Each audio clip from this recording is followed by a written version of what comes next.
혹시 우리가 매일 무심코 하는 사소한 행동들이 우리를 하느님에게서 완전히 멀어지게 만들 수 있다는 생각 해보신 적 있으신가요? 너무나 교묘하고 너무나 일상적인 모습으로 위장하고 있어서 대부분의 사람들이 자신이 저지르고 있다는 사실조차 깨닫지 못하는 죄가 있다면 어떨까요?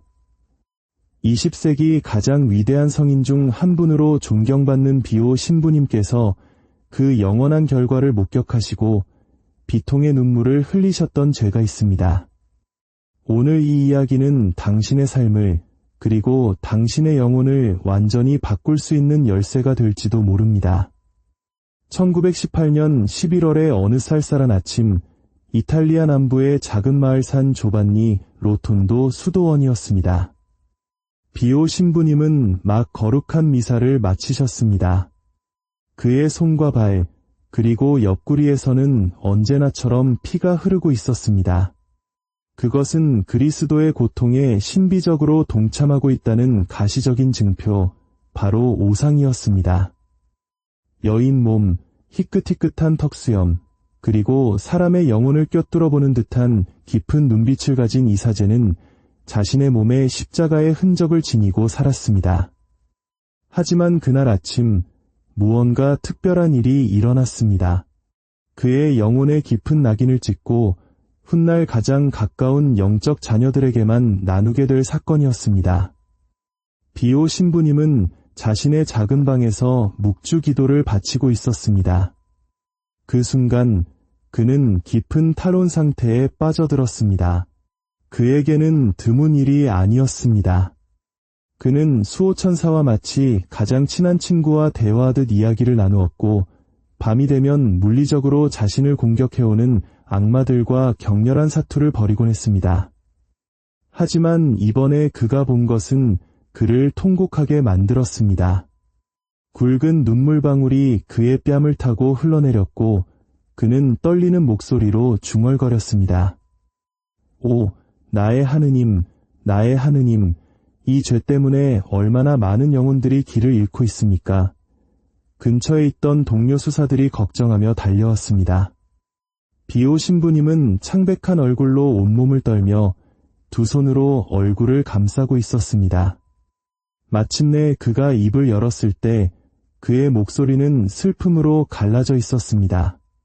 나는 지옥을 보았소.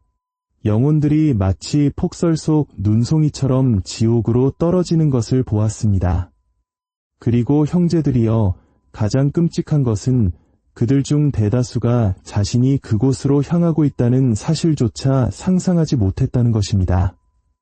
그들은 자신이 괜찮다고, 자신의 죄는 너무나 사소해서 문제될 것이 없다고 믿고 있었소. 그 후 몇 주 동안 비오 신부님은 자신이 본 것에 대해 더욱 공개적으로 이야기하기 시작했습니다.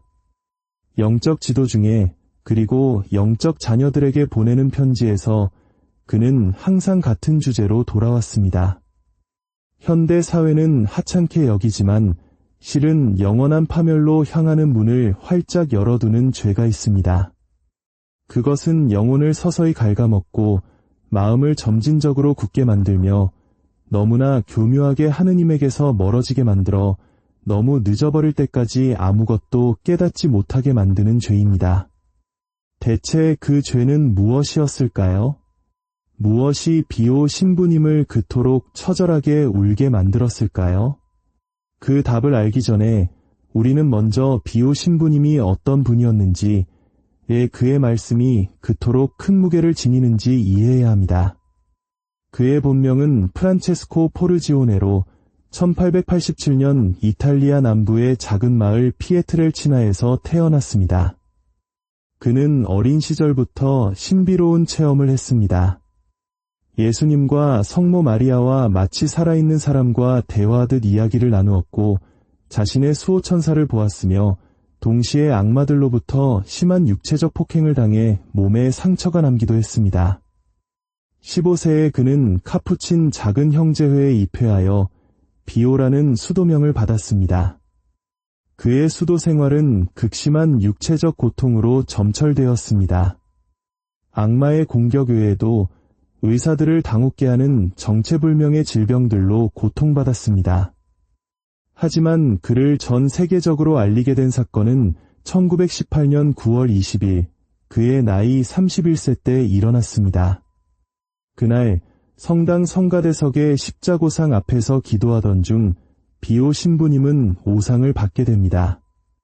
그리스도께서 십자가에 못 박히셨던 바로 그 자리에 그의 손과 발, 그리고 옆구리에 깊은 상처가 나타난 것입니다. 이 상처들은 1968년 그가 선종하기까지 50년 동안 매일 피를 흘렸습니다. 상처는 결코 감염되거나 아물지 않았으며 과학적으로는 설명할 수 없는 깊은 꽃향기를 풍겼습니다. 하지만 오상은 훨씬 더 깊은 영적 능력의 가시적인 일부일 뿐이었습니다. 비오 신부님에게는 영혼을 읽는 은사가 있었습니다. 사람들이 고해성사를 보러 오면 그는 종종 그들이 고백하기도 전에 그들의 죄를 알고 있었습니다. 어떤 사람들은 고해성사 때 일부러 죄를 숨겼는데 비오 신부님은 그들을 돌려보내며 이렇게 말했습니다. 진실을 말할 준비가 되면 다시 오시오. 또 어떤 때에는 당사자가 수십 년 전에 저질러 까맣게 잊고 있던 죄를 정확히 지적해내기도 했습니다. 이 이야기가 여러분의 마음에 울림을 준다면 잠시 시간을 내어 좋아요를 눌러주십시오. 하느님의 은총이 담긴 이 메시지가 더 많은 영혼에게 닿을 수 있도록 이 영상을 공유하고 채널을 구독해 주시면 감사하겠습니다. 여러분의 작은 행동이 누군가에게는 큰 축복이 될 수 있습니다. 비오 신부님은 또한 동시에 두 장소에 나타나는 이중 현존의 은사도 가지고 있었습니다. 그가 산 조반니 로톤도의 고해소에 앉아있는 바로 그 시간에 멀리 떨어진 누군가의 집이나 병원, 심지어 전쟁터에서 그를 보았다는 기록된 증언들이 수없이 많습니다. 제2차 세계대전 중에는 연합군 조종사들이 하늘에서 두 팔을 들고 자신들의 폭탄이 수도원 위로 떨어지는 것을 막는 한 수사의 모습을 보았다고 보고하기도 했습니다. 하지만 그의 모든 은사 중에서도 가장 경각심을 불러일으키는 것은 아마도 자연 세계와 초자연 세계 사이의 장막 너머를 보는 그의 능력이었을 것입니다. 비오 신부님은 악마와 천사들을 보았고 영혼들의 상태를 보았으며 특별한 경우 하느님께서는 그가 천국과 지옥에 있는 영혼들의 영원한 운명을 보도록 허락하셨습니다. 바로 그 환시 중 하나에서 비오 신부님은 자신을 눈물 짓게 한 것을 보았습니다. 그가 목격한 셀 수 없이 많은 영혼들을 지옥으로 이끌고 있던 그 죄는 바로 험담, 즉 다른 사람에 대해 나쁘게 말하는 악담이었습니다. 놀랍게 들릴지도 모릅니다. 우리는 타인의 삶에 대해 이야기하는 것이 거의 국민 스포츠가 된 문화 속에 살고 있기 때문입니다. TV 프로그램 전체가 그것에 할애되고 소셜미디어는 험담과 비판으로 폭발합니다. 일상적인 대화는 종종 다른 사람의 결점을 비난하고 판단하고 폭로하는 것을 중심으로 이루어집니다. 그냥 한마디 한 것뿐이에요. 그냥 속상해서 한 말이에요. 다들 그렇게 하잖아요. 별거 아니에요. 라고 우리는 쉽게 생각합니다. 하지만 비오 신부님은 이 작아 보이는 죄 뒤에 숨겨진 끔찍한 진실을 보았습니다. 그리고 이런 이해는 그 혼자만의 것이 아니었습니다. 교회의 오랜 전통은 항상 악담을 중대한 죄로 여겨왔습니다. 야고보 성인은 그의 서간에서 이렇게 썼습니다. 혀는 불이여, 불의의 세계입니다. 혀는 우리 지체 가운데 자리하면서 온몸을 더럽히고 인생의 수레바퀴를 불사르는데 제 자신은 지옥불에 타오릅니다. 야고보 성인은 혀를 거대한 배의 방향을 결정하는 작은 키에 또는 광활한 숲을 태워버릴 수 있는 작은 불꽃에 비유했습니다. 말에는 힘이 있습니다. 세울 수도, 무너뜨릴 수도 있는 힘, 치유할 수도, 상처 입힐 수도 있는 힘. 우리가 우리의 말을 사용하여 다른 사람의 평판과 명예, 그리고 평화를 파괴할 때 우리는 하느님의 선물을 사용하여 악마의 일을 하고 있는 것입니다. 비오 신부님은 이를 매우 명확하게 설명했습니다. 그가 말하길 우리가 누군가에 대해 나쁘게 말할 때 설령 그것이 사실이라 할지라도 우리는 동시에 3가지 죄를 짓게 된다고 했습니다. 첫째, 우리는 사랑의 계명을 어기는 죄를 짓습니다. 이웃을 우리 자신처럼 사랑하지 않았기 때문입니다. 둘째, 우리는 정의를 거스르는 죄를 짓습니다.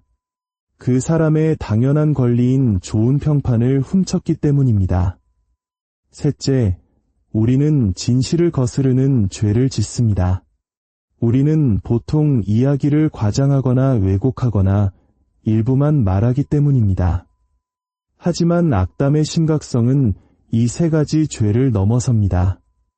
비오 신부님은 험담이 퍼져나가는 독과 같다고 보았습니다. 당신이 누군가에 대해 다른 사람에게 나쁘게 말할 때 당신은 의심과 판단, 불신의 씨앗을 심는 것입니다. 그러면 그 사람은 또 다른 사람들에게 이야기할 수 있고 그렇게 계속 퍼져나갑니다. 단 한 번의 험담이 수년에 걸쳐 쌓아온 관계, 가정, 명성을 파괴할 수 있습니다. 그리고 여기에는 더 어두운 진실이 숨어 있습니다. 비오 신부님은 악담이 종종 교만이 위장한 죄라는 것을 간파했습니다. 우리가 다른 사람을 험담할 때 우리는 은밀히 자신을 그들보다 높이고 있는 것입니다. 나는 더 나아, 나는 저렇게 하지 않아, 나는 저런 사람이 아니야 라고 말하는 것과 같습니다. 타인의 결점을 지적함으로써 우월감을 느끼려는 자기 정당화의 한 형태인 것입니다. 예수님께서는 복음에서 이에 대해 매우 분명히 말씀하셨습니다. 어찌하여 너는 형제의 눈 속에 있는 티는 보면서 내 눈 속에 있는 들보는 깨닫지 못하느냐? 위선자야, 먼저 내 눈에서 들보를 빼내어라. 그래야 내가 뚜렷이 보고 형제의 눈에서 티를 빼낼 수 있을 것이다. 비오 신부님은 그리스도의 이 말씀을 매우 진지하게 받아들였습니다. 그는 좋게 말하거나 아니면 침묵하라고 말하곤 했습니다. 그의 영적 자녀들 사이에는 그의 앞에서 결코 누구도 험담하지 말라는 불문율이 있을 정도였습니다. 이 규칙을 잊은 사람들은 혹독한 교훈을 얻었습니다. 비오 신부님은 즉시 그들의 말을 끊고 때로는 매우 엄격하게 우리가 하는 모든 말이 심판의 날에 저울질될 것임을 상기시켰습니다. 그렇다면 왜 이토록 흔하고 무해해 보이는 죄가 그토록 많은 영혼을 지옥으로 이끄는 것일까요? 비오 신부님은 악담이 거의 고해성사되지 않는 죄이기 때문이라고 설명했습니다. 사람들은 그것을 심각하게 여기지 않습니다. 고해소에 가서 다른 죄들은 언급하지만 한 주 동안 다른 사람들을 험담했던 모든 순간들은 잊어버리거나 대수롭지 않게 여깁니다. 그리고 고백되지 않았기에 용서받지 못합니다. 용서받지 못했기에 영혼에 쌓여갑니다. 시간이 지남에 따라 다른 사람을 판단하고 비판하는 이 습관은 마음을 굳게 만듭니다. 다른 사람에게서 좋은 점을 보는 능력을 잃고 냉소적이고 비판적인 사람이 되어갑니다. 사랑은 식어가고 하느님의 사랑은 점점 더 멀게 느껴집니다. 그리고 죽음이 찾아왔을 때 그 사람은 심판으로 가득 차고 자비는 텅 빈 마음으로 하느님 앞에 서게 됩니다. 그리고 여기에 비오 신부님이 목격한 가장 끔찍한 지점이 있습니다.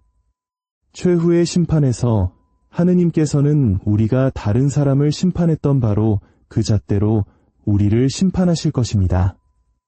예수님께서 말씀하셨습니다. 남을 심판하지 마라. 그래야 너희도 심판받지 않는다. 너희가 심판하는 그대로 너희도 심판받고 너희가 되지라는 바로 그대로 너희도 받을 것이다. 이는 만약 우리가 평생을 다른 사람의 죄를 비난하고 그들의 약점을 폭로하며 자비나 용서 없이 그들의 실수를 단죄하며 보낸다면 하느님께서도 우리를 똑같이 대하실 것이라는 의미입니다. 우리 중 그러한 엄격한 심판에서 살아남을 수 있는 사람은 거의 없을 것입니다. 비오 신부님은 악담의 위험성을 경고했을 뿐만 아니라 그 해독제도 보여주었습니다. 해독제는 단순하지만 결코 쉽지는 않습니다. 바로 다른 사람에 대해 좋게 말하거나 할 좋은 말이 없을 때는 침묵하는 것입니다. 이 점을 완벽하게 보여주는 비오 신부님에 관한 유명한 이야기가 있습니다. 어느 날 한 여인이 몹시 흥분한 채 그에게 다가와 이웃에 대해 들은 끔찍한 이야기를 털어놓으려 했습니다. 그녀가 말을 시작하기도 전에 비오 신부님은 그녀를 멈추고 말했습니다. 잠깐만 기다리시오. 내게 그 이야기를 하기 전에 그 이야기를 3개의 채로 걸러보았소. 여인은 어리둥절했습니다. 3개의 채요. 신부님, 그게 무슨 말씀이신가요? 그렇소. 그가 차분하게 대답했습니다. 첫 번째 채는 진실의 채요. 당신이 내게 하려는 말이 절대적으로 확실한 진실이라고 장담할 수 있소? 당신이 직접 본 것이오? 아니면 그저 누군가에게서 들은 이야기일 뿐이오? 여인은 주저했습니다. 사실은 다른 사람에게서 들은 것을 또 다른 사람에게서 들은 것입니다. 그렇다면 첫 번째 채를 통과하지 못했군. 비오 신부님이 말했습니다. 두 번째 선함의 채로 가봅시다. 당신이 하려는 말이 그 사람에 대한 좋은 이야기요? 그 이야기를 함으로써 그 사람을 세워주게 될 것이오? 아니면 무너뜨리게 될 것이오? 여인은 고개를 숙였습니다. 아닙니다. 신부님, 전혀 좋은 이야기가 아닙니다. 그럼 두 번째 채도 통과하지 못했군. 비오 신부님은 계속했습니다. 세 번째 필요성의 채로 갑시다. 당신이 그 이야기를 내게 하는 것이 정말로 필요한 일이오? 그것이 무언가를 바꾸거나 누군가를 도울 수 있어? 아니면 그저 부정적인 것을 퍼뜨리고 싶은 호기심과 욕망일 뿐이오? 여인은 한참 동안 침묵했습니다. 그러다 눈물을 글썽이며 말했습니다. 신부님 말씀이 맞습니다. 어느 채도 통과하지 못했습니다. 부디 저를 용서해 주십시오. 비오 신부님은 그녀의 머리 위에 손을 얹고 축복해 주었습니다. 평안히 가시오. 그리고 다음번에 누군가에 대해 말하고 싶은 충동이 들거든 먼저 이 3개의 채로 걸러보시오. 그러면 우리가 하고 싶은 말의 대부분이 사실은 하지 말아야 할 말이라는 것을 깨닫게 될 것이오. 이것이 바로 우리가 우리 삶에 적용해야 할 실질적인 지혜입니다. 우리는 매일 직장에서, 가정에서, 성당에서, 소셜미디어에서 다른 사람을 험담하고 싶은 유혹을 받습니다. 마음에 들지 않는 것을 보고, 소문을 듣고, 결점을 발견합니다. 우리의 첫 반응은 비판하고 판단하는 것입니다. 하지만 우리가 비오 신부님의 모범을 따라 우리의 말을 진실, 선함, 필요성이라는 3개의 채로 걸러낸다면 우리가 하려던 말의 대부분은 침묵 속에 머물러야 함을 깨닫게 될 것입니다. 그리고 혀를 다스리는 이 단순한 자제 행위가 구원과 파멸의 차이가 될 수 있습니다. 사도 바오로는 우리에게 경고합니다. 어떠한 나쁜 말도 여러분의 입에서 나와서는 안 됩니다. 필요할 때에 다른 이의 성장에 좋은 말을 하여 듣는 이들에게 은총을 가져다 주십시오. 우리의 모든 말은 세워주고 격려하고 북돋아 주어야 합니다. 무너뜨리고 파괴하고 낙담시켜서는 안 됩니다. 비오 신부님은 이를 철저하게 살아냈습니다. 심지어 자신이 중상모략을 당하고 교회 내에서조차 자신에 대한 거짓 소문이 퍼졌을 때도 그는 결코 쓴소리나 보복으로 응수하지 않았습니다. 그는 침묵 속에서 고통을 겪으며 모든 것을 하느님께 봉헌했습니다. 그리고 하느님께서는 그를 제단의 성인으로 높이심으로써 그의 옳음을 증명하셨습니다. 이제 우리는 이 모든 것을 어떻게 우리 삶에 적용해야 할까요? 첫째, 고해성사 때 악담을 심각하게 다루어야 합니다. 다음 고해를 준비할 때 당신의 말에 대해 세심하게 성찰해 보십시오. 이번 주에 몇 번이나 남을 험담했습니까? 몇 번이나 판단했습니까? 고의적으로 그것을 고백하고 용서를 청하십시오. 둘째, 비오 신부님의 세 개의 죄를 실천하기 시작하십시오. 다른 사람에 대해 무언가 말하기 전에 스스로에게 물어보십시오. 이것은 진실인가? 이것은 선한가? 이것은 필요한가? 이 질문들 중 하나라도 아니오라면 침묵하십시오. 셋째, 누군가 다른 사람을 험담하는 것을 들으면 동참하지 마십시오. 화제를 바꾸거나 비판받는 사람을 변호하거나 그저 저는 그 이야기는 하고 싶지 않네요 라고 말할 수 있습니다. 넷째, 다른 사람에 대해 좋게 말하는 것을 연습하십시오. 의식적으로 사람들의 좋은 점을 발견하고 언급하려 노력하십시오. 칭찬하고 격려하고 명성을 세워주십시오. 다섯째, 사람들을 위해 기도하십시오. 특히 당신이 비판하고 싶은 유혹을 느끼는 사람들을 위해 기도하십시오. 기도는 마음을 부드럽게 하고 우리 모두가 자비가 필요한 죄인임을 상기시켜줍니다. 여섯째, 비오 성인의 전구를 청하십시오. 그는 이 죄를 누구보다 잘 이해했으며 하늘에서 우리를 위해 이 싸움에서 도와줄 수 있습니다. 이렇게 기도하십시오. 피에트렐치나의 성 비오여, 악담으로 인해 수많은 영혼이 길을 잃는 것을 보며 눈물 흘리셨던 당신, 제가 제 혀를 지키도록 도와주소서. 하늘에 계신 우리 아버지께서 자비로우신 것처럼 저 또한 자비로운 사람이 되도록 도와주소서. 마지막으로 하느님의 자비를 기억하십시오. 만약 당신이 이 죄를 저질러 왔음을 깨달았다면 절망하지 마십시오. 하느님께서는 당신이 뉘우치기를 원하십니다. 베드로와 유다의 차이점은 베드로가 죄를 덜 지었기 때문이 아니라 베드로는 회개하고 예수님께 돌아온 반면 유다는 포기했기 때문입니다. 아무리 멀리 갔더라도 돌아오기에 너무 늦은 때란 없습니다. 비오 신부님을 울게 한 환시는 단순히 단죄의 환시가 아니었습니다. 그것은 경고의 환시였습니다. 하느님께서는 우리에게 경고하고 우리가 같은 운명을 피할 수 있도록 아직 시간이 있을 때 변화할 수 있도록 그가 그 영혼들을 보도록 허락하신 것입니다. 오늘이 당신의 마지막 날이라면 오늘 밤 하느님을 만난다면 당신은 준비가 되어 있습니까? 당신의 오늘의 말들은 그리스도의 사랑을 반영했습니까? 아니면 세상의 판단을 반영했습니까? 선택은 당신의 몫입니다.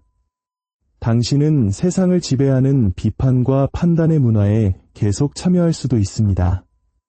혹은 다른 길, 미움이 있는 곳에 사랑을 가져오게 하소서라고 기도했던 프란치스코 성인의 길, 친절한 말은 짧고 말하기 쉽지만 그 울림은 실로 영원하다고 말했던 데레사 성인의 길, 그리고 극심한 고통 속에서도 철저한 사랑의 삶을 살았던 비오 성인의 길을 선택할 수도 있습니다. 이 길은 쉽지 않습니다. 우리 문화가 가르치는 모든 것에 역행합니다. 그러나 이것이 바로 성덕으로 가는 길입니다. 그리고 성덕은 우리 모두가 부름받은 길입니다. 이제 결정을 내리십시오. 이 말씀들이 한 귀로 들어와 다른 귀로 흘러나가게 두지 마십시오. 성령께서 이 말씀들을 사용하여 당신의 삶을 변화시키도록 허락하십시오. 그리고 이제 다르게 살아가십시오. 피에트렐치나의 성 비오께서 당신을 위해 전구해 주시기를, 성모 마리아께서 당신을 보호해 주시기를, 당신의 수호천사가 당신을 이끌어 주시기를, 그리고 성부와 성자와 성령이신 하느님께서 이 거룩한 여정을 걷는 당신에게 풍성한 축복을 내리시기를 빕니다.